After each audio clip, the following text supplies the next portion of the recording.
Kita udah nutup kuping nih misal, oh ya mereka hitung 1, 2, 3 belum, udah keburu lepas baru meledak. Jadi kayak di situ kayak kaget beneran. Terus di situ ada anak kecil yang main yang emang malah dia jadi beneran nangis takut.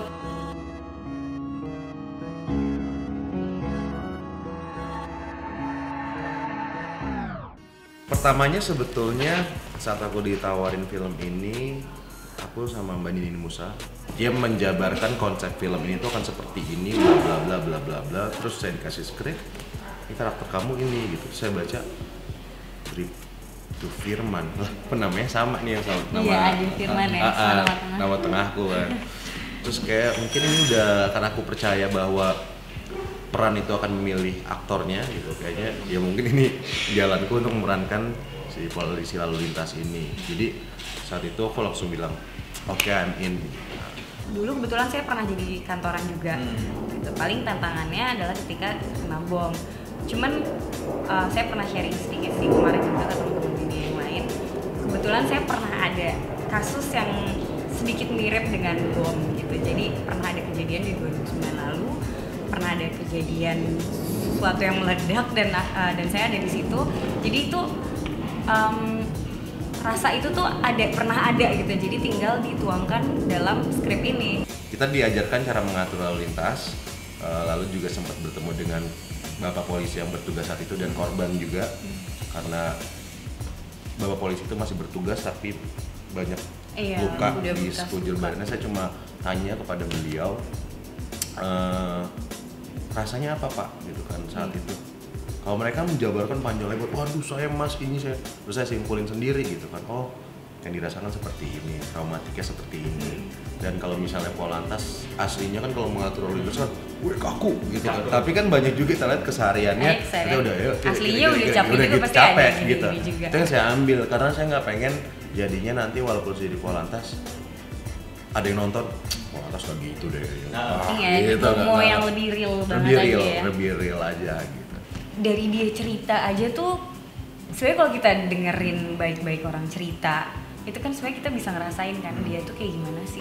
Jadi justru itu makanya tinggal amatin aja dia ketika dia cerita, oh kayak gini rasanya, traumanya seperti ini, sakitnya, shocknya, kagetnya.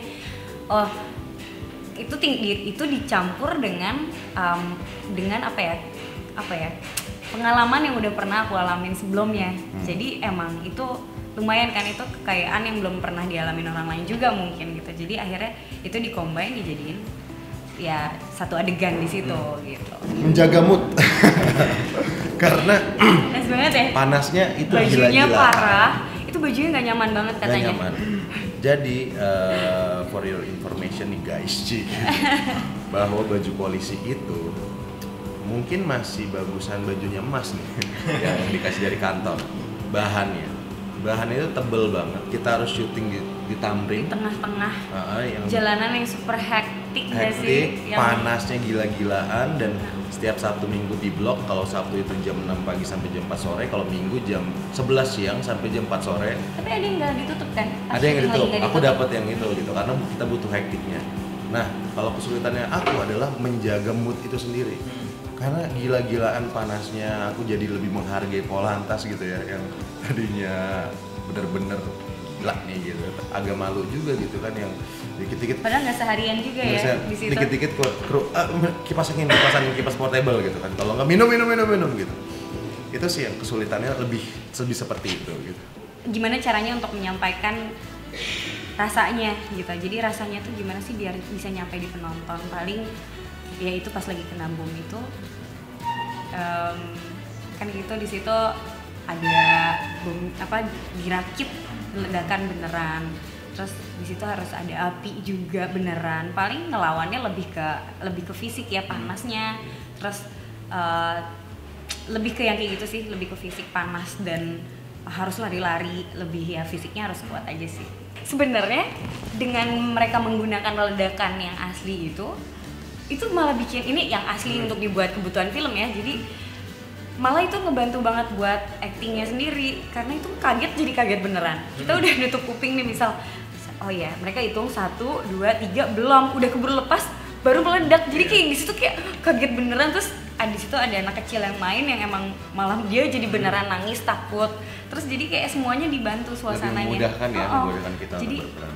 Jadi enak banget malah justru dengan adanya api, berarti panasnya udah nggak usah, panasnya udah panas beneran gitu, bukan ngerasa-rasa lagi sendiri gitu, tapi emang udah di situ kondisinya dibuat sedemikian rupa menyerupai pada aslinya, jadi enak banget buat proses syutingnya gitu.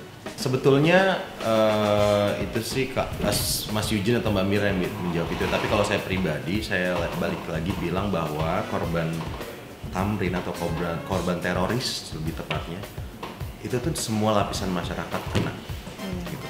Baik polisi, baik masyarakat biasa, masyarakat yang dibeda-bedakan levelnya, atau bahkan yang tidak ada di kejadian itu tuh bukan saudaranya yang ada di sana gitu kan, karena viralnya dikirimlah tuh korban-korbannya ke kita lewat sosial media, sekarang foto-foto. Kan cepet banget nyebar melalui sosial media ya. Kita lihat akhirnya bukan lebih waspada tapi lebih takut justru gitu kan. Saya termasuk korban itu, melihat jadinya takut dikit-dikit ya? Paranoid kan, wah gini, bukan waspada malah kita dibikinnya gitu, se-impactnya tuh sebesar itu menurut saya. Saya pribadi berharap ingin orang yang nonton tuh, oh korban tuh kayak gini ya, nggak enak banget ya, kasian ya gitu. Kasian. Kenapa sih? Pengennya mereka berpikir ketika keluar dari bioskop tuh, iya ya, kenapa nggak hidup di dalam dunia yang damai aja sih? Kayak gini tuh yang dirugikan. Mungkin dia ingin menyampaikannya ke salah satu orang, tapi melalui banyak sekali korban gitu. Jadi kayaknya nggak perlu seperti ini deh. Masih banyak cara lain untuk menyampaikan pesan yang pengen dia sampaikan gitu. Setelah saya syuting film 22 menit, itu rasa saya untuk membela negara ini atas teroris itu tinggi sekali gitu. Masih ke bawah nih berarti pemerangan polisi juga gitu. Ada salah satu sahabat message saya di sosial media, dia yang membuat syair surat untuk teroris. Itu sempat yang dipublish sama Chris John, dan juga dia sempat diklaim bahwa itu tuh bukan punyanya dia gitu. Dia bilang ke saya, dia kasih data-datanya. Terus saya bikin kayak ada musiknya, terus saya ngomong dengan syair itu, saya upload di sosial media di Instagram. Tapi setelah 3 hari kayak, aduh gue ngeri juga ya gitu. Itu aja masih pengen ngebela tapi takut kan. Akhirnya saya hapus, terus saya upload di YouTube saya. Pendapat saya tentang itu bahwa teroris itu tidak memandang ras, tidak memandang agama manapun. Teroris itu menurut saya hanya boneka dari sebuah yang besar di balik itu. Jadi kita sebagai masyarakat harus waspada, apalagi banyak sekali data-data yang sudah mengklaim bahwa oh iya, akan menjadi teroris itu adalah pekerjaan ini. Saya sempat melihat itu. Menurut saya kita harus berhati-hati juga. Kalau saya itu sih. Ayo kita sama-sama mencari tahu kenapa sih ada seperti ini. Ini kan pasti ada yang salah ya. Gitu. Jadi ya makanya mudah-mudahan dengan adanya film ini, kalau kemarin aku sempat dengar dari Mas Aryo Abayu, kita bisa membuka ruang diskusi apa sih yang menyebabkan ini, dan ayo kita perbaiki bareng-bareng.